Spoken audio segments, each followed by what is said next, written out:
State-owned DNB is to be 70% owned by 5 local telcos, while the remaining 30% will be retained by Putrajaya, accompanied by a golden share.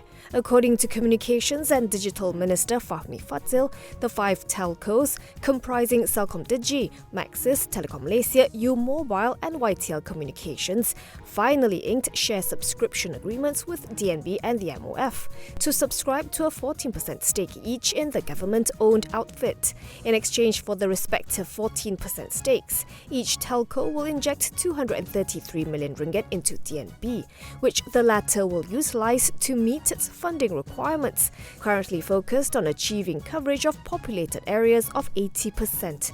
The agreements are expected to be completed between February and April 2024, subject to a due diligence process being completed by the telcos.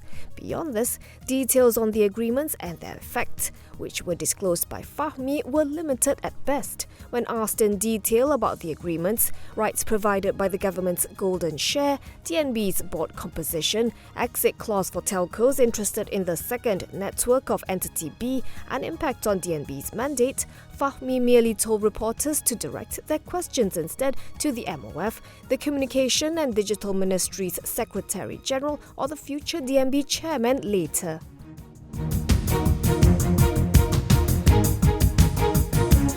Prime Minister Dato Sri Anwar Ibrahim stressed that concerns regarding the National Digital Identity Initiative or Digital ID, such as personal and banking records being leaked and human microchipping, are completely unfounded. According to a Bernama report, Anwar said Malaysians need to accept the fact that the country should advance in line with current developments, including the use of technology. He said there shouldn't be any fear concerning personal data, as Bank Negara Malaysia would not release anyone's banking details. As for human chip implants, he said those who believed this had probably been watching too many Hollywood movies. Anwar told reporters this after registering with the initiative today, making him the first individual in the country to have a digital ID. For now, he said it is not mandatory to register with the platform, though he encouraged all civil servants to do so, as the Rahmah Cash Aid and all forms of targeted subsidies will be channeled through the digital ID, a digital form of identification and verification of individuals that is aimed at preventing identity fraud during online transactions.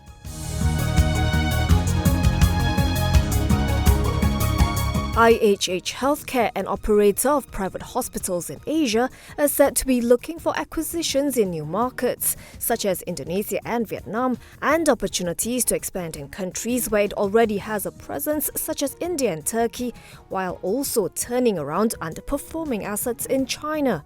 Group CEO Prem Kumar Nair said this in an interview with Reuters. The physician and healthcare executive with over 3 decades of experience in the sector reportedly said that the group is looking at where some of its foreign patients are coming from and described its source markets as very strong. The report noted that IHH is in the midst of reviewing its strategy for China, where its operations are currently loss-making.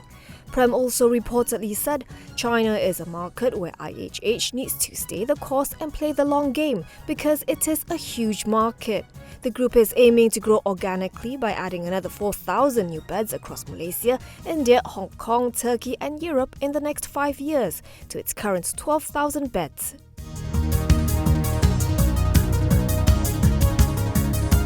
Analysts are expecting wider losses for Capital A for FY 2023 after its recent 9-month results missed consensus in line with lower than expected rebound in air travel. The PN17 firm posted a 652.2 million ringgit loss for the first 9 months of FY 2023.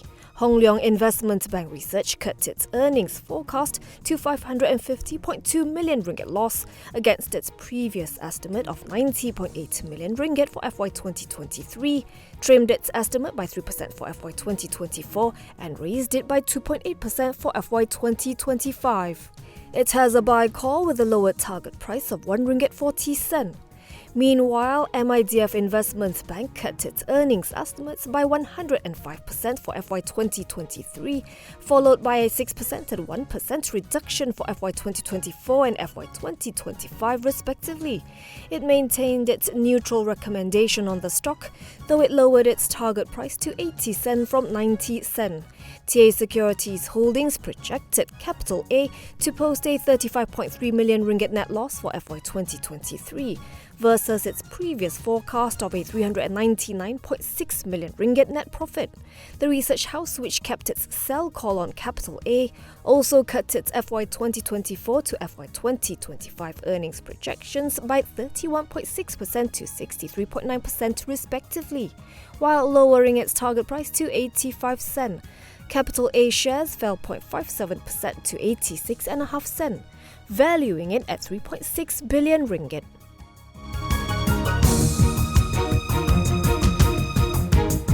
Property developer Avaland, formerly known as MCT, has redesignated its non-independent, non-executive director Apollo Belotanko as the group's executive director and chief executive officer effective January 1, 2024. He succeeds Teh Heng Chong, who has resigned to pursue his personal interest. Teh was appointed to the company's board as executive director and CEO on March 4, 2019. According to the group's annual report, Apollo first joined the board as a non-independent, non-executive director in January 2019. He was appointed to the positions of executive director and chief operating officer in March 2019 before being redesignated to non-independent, non-executive director in December 2022.